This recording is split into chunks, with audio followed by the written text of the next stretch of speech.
Interview yesterday with a guy from the IOC, excuse me, Kit McConnell. He was a sports director, and we just showed the interview with it. But we're going to switch pages for a second. So Elsa Desmond with me. You guys heard her on the World's feed. She's incredible, and just to hear her accent is double incredible because it's so fun to hear all the languages of all the different accents and languages of the world. So really quick, before Tim comes in and gets deep on luge things, I want to talk about Jonas Mueller is leading right now. And for viewers at home, it might just look like another name, but why is that? I mean, I feel like it's a big deal, but I'm curious why you are excited about it too. Yeah, so I mean, just to start with, he's an Austrian on a German track at a German World Championships in a German-dominated sport. So to have someone on the looking at winning a medal who's not German here is exciting enough.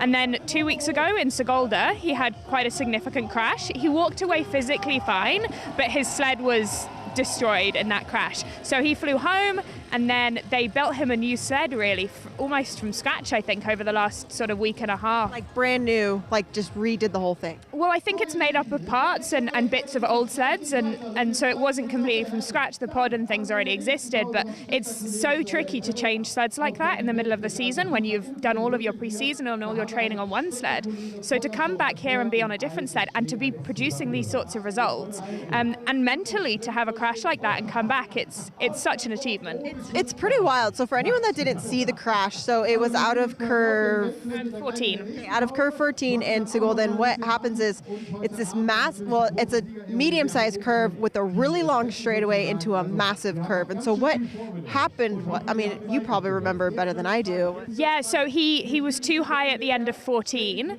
which is a very common mistake in that section of that track. Too high, dropped down, came off the sled, and the sled caught sideways in that straightaway and effectively flipped out of the track, luckily away from the spectators, so no one was injured, but his sled then hit a metal pillar, and the steel, which is what is the runner on the ice, actually bent. That was the force at which the sled hit that metal pole. So it was quite a significant crash. Luckily, as I said, no one was injured, no spectators or track crew were near it, and he was still in the track and walked away unhurt. But it was quite a significant crash for the sled, for sure. Yeah, it was painful to watch because I've only seen a sled flip out of the track like from a video from the 90s or 80s. Like, it doesn't happen very often. So, and those sleds are like children to athletes. Like, it's not something that you can just go buy at the store, or like they spend all summer working on these sleds. And you mentioned you got a new sled this year, and it just takes so much tender love and care put into these sleds. So to have his steel completely bent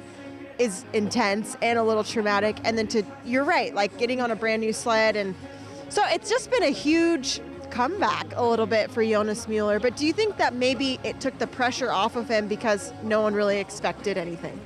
I think it might even have been the opposite. I don't know what it was like within the Austrian team, and I'm really just speculating here, but for these athletes that want to achieve those really high results, to have something like that, you want to come back and redeem yourself. So he might well have ended up putting more pressure on himself, knowing he knows this track, knowing he could get a good result, to really come out and redeem himself after that crash in Sigolda.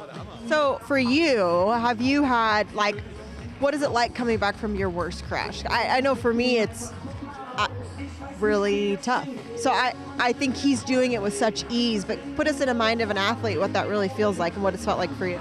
Yeah, so my worst crash was in Innsbruck, actually, quite a few years ago now, in the final corner. I hit the roof and my sled was destroyed. I ended up in hospital. It was quite a nasty crash. And getting back on a sled in Koningsee after that I went from a lower start height, I built back up, but mentally it is really tough. And also when you go back to that track then the next time as well, even if you've been sliding other places since, it is a barrier to overcome. And obviously Mateusz managed to do that for the Olympics, which really does just show the mental resilience of some of the athletes we have here. It is so tough to come back from, but I think we all know that it's worth it to come back. Yeah, we talk about resilience, and off camera we were talking about your job and your life at home. So to give us just a little background on what you're going to be going back to and how, I still don't know how you are able to run your life. But essentially she's a doctor and really talented, but let's hear it from you.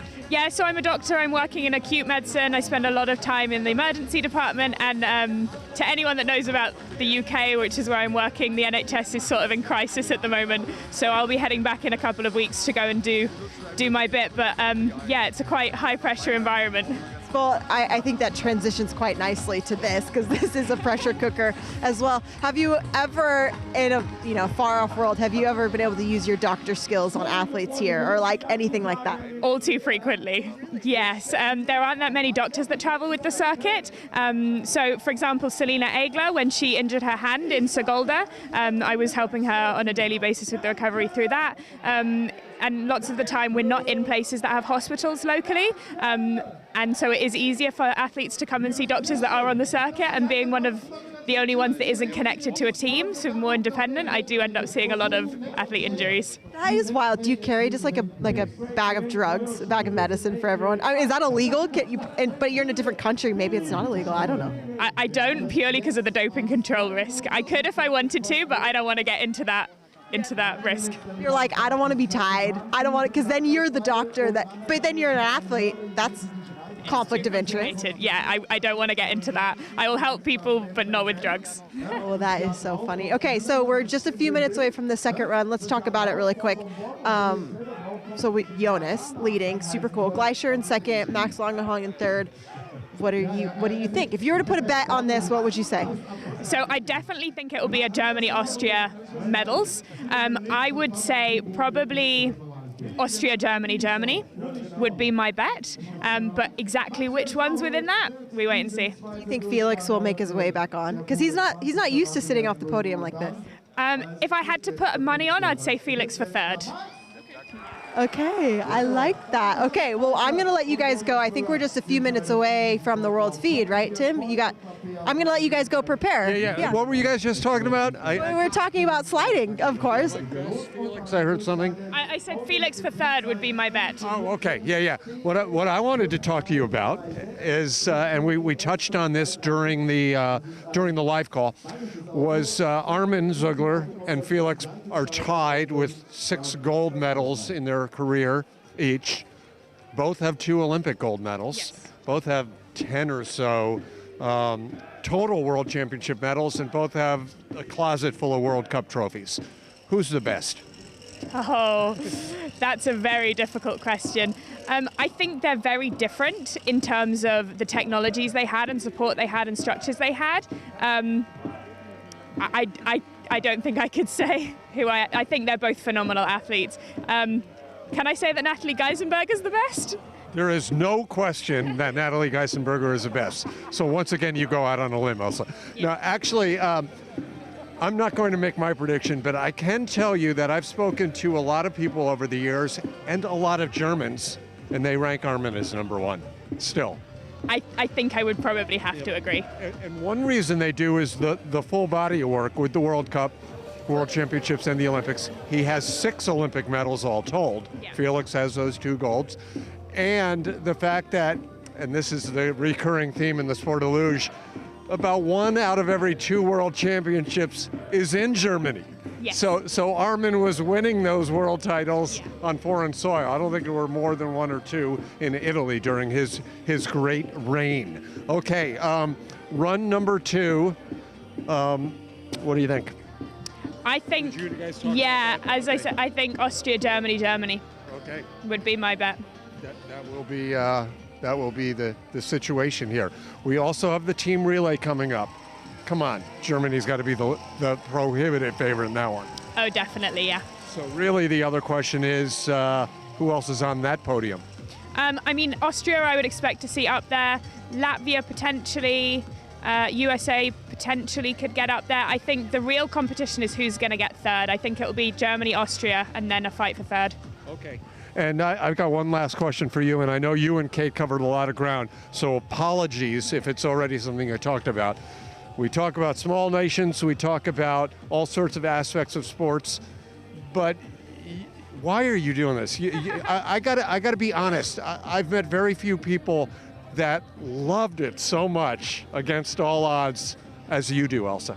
I think there's such a beauty in this sport, the balance between power on the start and then relaxation down the track, the fine line between enough control but also the speed. I just think it's an amazing and incredible sport. You also know the history, you know the people. How did that get into your blood?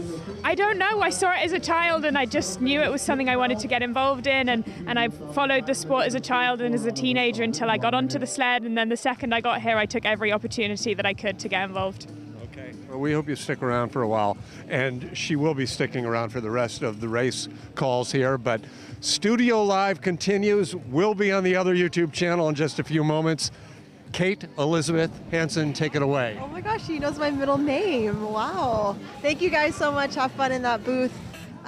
Usually that booth is warm, so I would say I'm jealous of you, but it's actually been pretty cold. So they're just as cold as I am sitting out here. So we're heading into the second run. This is going to be the final singles. I mean, I'm saying we got one more run and then we got team relay, and then we are going to cap it for this weekend. So Jonas Mueller, he's kind of the story of the moment. His family is here, I'm sure, somewhere. I know the Gleichers are here.